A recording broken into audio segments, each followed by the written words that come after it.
was a response video to CobraJones on the whole Rick Perry and separation of church and state issue. If you don't know CobraJones, I'd suggest you subscribe to him as an off-topic mention. He's got one of the best videos on YouTube dealing with the more problematic issues of the libertarian ideology. Go watch it if you're into that sort of thing, but that's another topic. The background of this issue here is that Governor Rick Perry of Texas called for everyone to pray for the United States on August 6th at a big Texan revival meeting happening at a Texas stadium. Now, CobraJones and I had a comment exchange on his video, Separation of Church in Texas. He expressed the opinion that Rick Perry was not in fact crossing the boundary when it comes to separation of church and state. Now, I disagree with that statement. I made the point that he is in fact using the celebrity of the governor's office to push his agenda of making America a Christian nation by way of a day of national prayer. Cobra commented back that there are no public funds being spent on the event. If there was, then he'd be upset, and rightly so, I say. But again, I disagree with his main point here. When it comes to politics, there's more than one coin of the realm. A political office like the governorship has other inherent values. The very act of speaking out in favor of a particular group or special interest issue causes the following to happen. 1. The group in question gets free advertisement generated by the attention of the person representing that public office. Right now, the Christian hate group known as the American Family Association is getting tons of press coverage and donations because of Perry's actions. 2.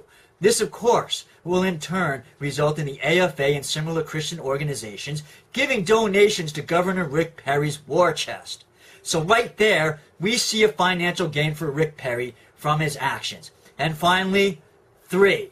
Since political figures only get so much free press goodwill, you could argue he is cheating the American taxpayer by spending the coin of the political realm. That is limited free press coverage on a personal agenda issue. That of pushing the Make America a Christian Nation agenda instead of, say, press coverage on how he and his cronies plan to fix the economy, which Governor Rick Perry obviously doesn't know how to do because he's resorting to prayer. And he's absolutely made this an America is a Christian nation issue by calling for all governors in the U.S. to join in a united prayer front. In essence, he is saying, every governor, step forward and declare that you are a Christian.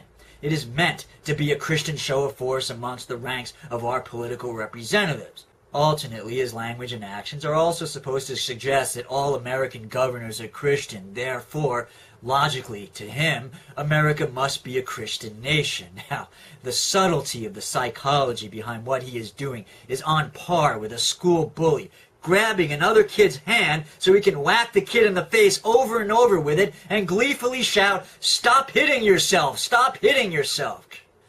You know, you've got to admire the chutzpah of this guy. During the worst economic recession to happen this century, he's got the nerve to ask American citizens to show up at a nationwide revival tent meeting where Christian hate groups are going to ask Americans to donate money Americans can't afford to give away to Christian hate groups running the revival meeting so that these Christian hate groups can pursue their agenda. An agenda which consists solely of making Christian organizations richer at the expense of everyone else. God damn. This is the TheTruePooka saying, if you find these words upsetting, stop hitting yourself. Stop hitting yourself. What's wrong with you? Why do you keep hitting yourself? Oh, it's so sad. How could he just do that to himself over and over again? Oh, it's so awful. Oh, he's so sad. You, yes, you. Let's try it with her.